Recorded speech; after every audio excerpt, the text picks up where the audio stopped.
নিয়মিত আমার রিপোর্ট রাখা উচিত যে আমি প্রত্যেকটা কাজ কীভাবে ব্যয় করছি, আমার প্রত্যেকটা মুহূর্ত কোন কাজে ব্যয় হচ্ছে, এই হিসাবগুলো আমার প্রত্যেক দিন কষা উচিত। আমরা দেখতে পাচ্ছি যে আজকের সমাজ, শয়তানের যত কাজ রয়েছে, আল্লাহ তাআলার বিরোধী যত কাজ রয়েছে, এগুলোর ক্ষেত্রে কম্পিটিশনে লেগে গেছে। কে কার থেকে বেশি আল্লাহ তাআলার হুকুমকে লঙ্ঘন করতে পারে, কে কার থেকে বেশি শয়তানি কাজগুলো করে ভাইরাল হতে পারে, কে কার থেকে বেশি পাপের কাজ করে সমাজে জানান দিতে পারে যে আমার ক্ষমতা কত বড়, আমার পাওয়ার কত বড়, আমি কত সম্পদের মালিক, আমি কি করতে পারি এটা জানান দিতে চায়।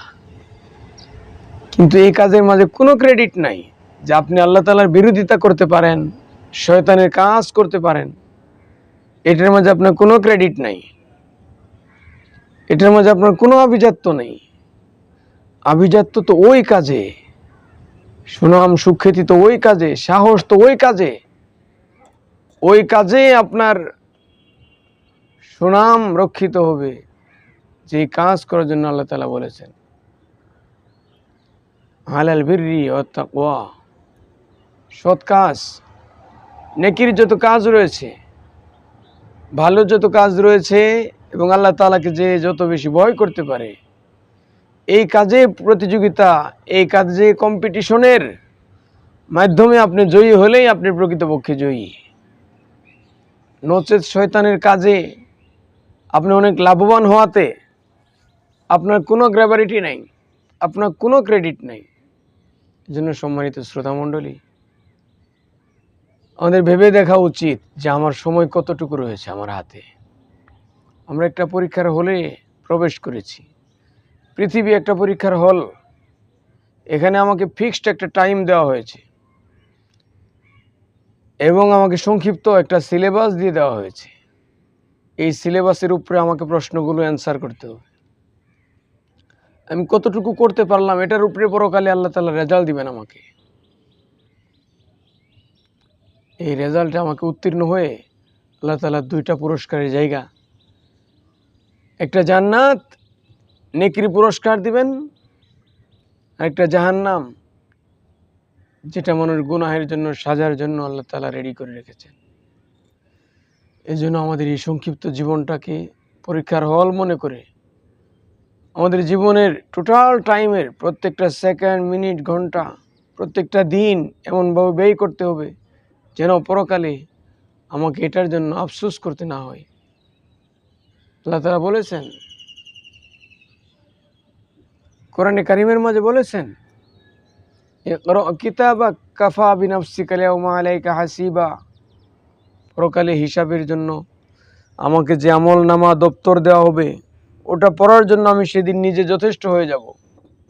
কোনো দুবাসী লাগবে না, কোনো উকিল ব্যারিস্টার লাগবে না, কোনো শিক্ষিত লোক লাগবে না এটাকে পড়ে পড়ে বোঝানোর জন্য। এই জন্য এই পরীক্ষার হলে আমি যে সময়গুলো নষ্ট করে ফেলতেছি, দুনিয়ার পিছনে আমি লেগে গেছি, অথচ দুনিয়া আল্লাহ তাআলা বলেছেন আল আখিরাতু খায়রু ওয়া আবকা, আখিরাত ইহকালীন জীবনের চেয়ে অনেক উত্তম, পরকাল অনেক উত্তম। এই পরকালের কাজ আমাদেরকে করতে হবে। দুনিয়ার জীবন আপনার ধীরে ধীরে শেষ হয়ে যাবে। আপনি ভালো থাকেন আর মন্দ থাকেন তাতে কোনো যায় আসে না, কিন্তু আপনার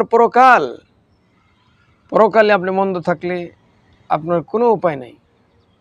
দুনিয়াতে অনেক হেল্পার পান, আপনি অনেক সাহায্যকারী পান, কিন্তু পরকালে আপনার কেউ সাহায্যকারী হবে না। শুধুমাত্র আপনার আমল আপনার সাথে থাকবে, বদ আমলও থাকবে, নেক আমলও আপনার সাথে থাকবে।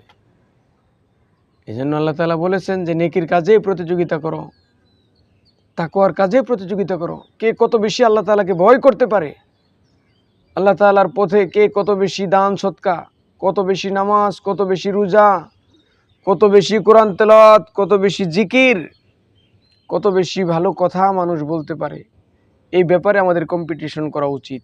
কিন্তু আমরা কি করি, কে কার থেকে বেশি জমি রাখতে পারবো, জায়গা রাখতে পারবো, কে কার থেকে বড় বিল্ডিং তৈরি করতে পারবো, কে কার থেকে বেশি পয়সা ব্যাংকে জমাতে পারবো, এগুলোর মাঝে কোনো সফলতা নেই।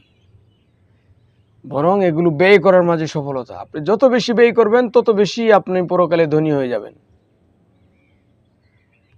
রাসূলুল্লাহ সাল্লাল্লাহু আলাইহি ওয়াসাল্লাম কত সুন্দর করে বলেছেন যে আমরা প্রত্যেকটা মানুষ ইহকালীন কল্যাণ চা। নবীজি বলেছেন যে একটা মানুষকে যদি সমগ্র দুনিয়ার মালিক মানি দেওয়া হয়, সে আরেকটা দুনিয়ার তালাশে লেগে যাবে। সেকেন্ড আরেকটা দুনিয়া যদি তাকে দিয়ে দেওয়া হয়, তখনও সে ক্ষান্ত হবে না। থার্ড আরেকটা দুনিয়ার লাভের জন্য সে লেগে যাবে। কত দুনিয়া তার লাগে। নবীজি বলেছেন শুধু এক টুকরা মাটি তার এই আশাটাকে বন্ধ করে দিতে পারে। আমাদের কত লম্বা লম্বা আশা, আপনি চিন্তা করেন। আকাশচুম্বী বড় বড় বিল্ডিং করতেছি, এরপরেও আমরা লোহার শিকগুলো বের করেই রাখি যে আরেক তলা করতে হবে। 10 তলা হয়েছে আরেক তলা করতে হবে, 5 তলা হয়েছে আরেক তলা করতে হবে। কিন্তু আপনি জানেন না যে আপনার হায়াত আর কতটুকু রয়েছে। আপনি কোন কাজে প্রতিযোগিতা করছেন, কোন কাজে কম্পিটিশন করলেন। আপনি তো এই দুনিয়াকে সাজানোর জন্য আপনি কম্পিটিশন প্রতিযোগিতায় লেগে গেছেন। কিন্তু এই দুনিয়া তো আপনার সাথে থাকবে না, কারোর সাথে থাকে না, আপনার সাথেও থাকবে না। আপনার চেয়ে অনেক নেককার লোক পৃথিবী থেকে চলে গেছে।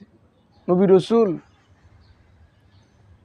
নবীদের সাহাবায়ে কেরাম, ওলিয়া উলিয়া, কত নেককার বুজুর্গ তারা চলে গেছেন।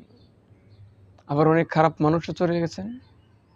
ফেরাউন, নমরুদ, কারুন, সাদ্দাত, বহু খারাপ মানুষেরাও চলে গেছেন। তার মানে এই দুনিয়া থাকার জায়গা না।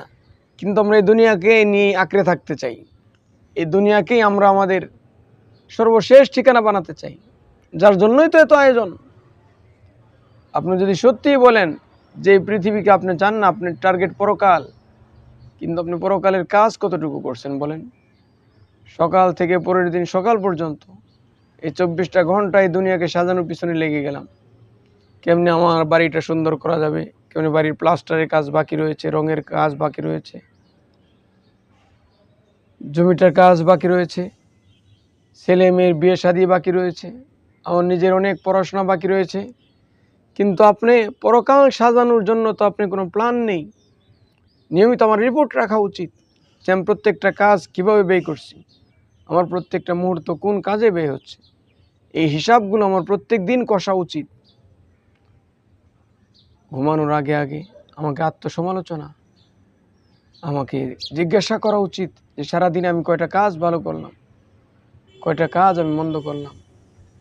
এই মুরাকাবা আমাদের করা উচিত।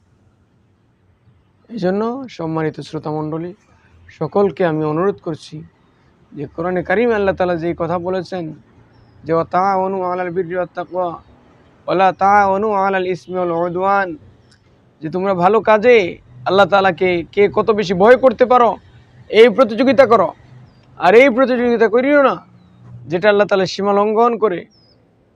শয়তানের কাজে এই প্রতিযোগিতা তোমরা করিও না। আমাদেরকে এই কাজেই আসতে হবে যে আমরা যেন প্রত্যেকটা কাজকর্ম আল্লাহ তাআলার হুকুম যেখানে রয়েছে ওই কাজগুলো করব, আল্লাহ তাআলার হুকুমের বিরোধী কাজগুলোকে বর্জন করার চেষ্টা করব। আল্লাহ তাআলা আমাদেরকে সংক্ষিপ্ত কথা বোঝা ও আমল করার তৌফিক দান করুন। আখিরু আলহামদুলিল্লাহি রাব্বিল আলামিন।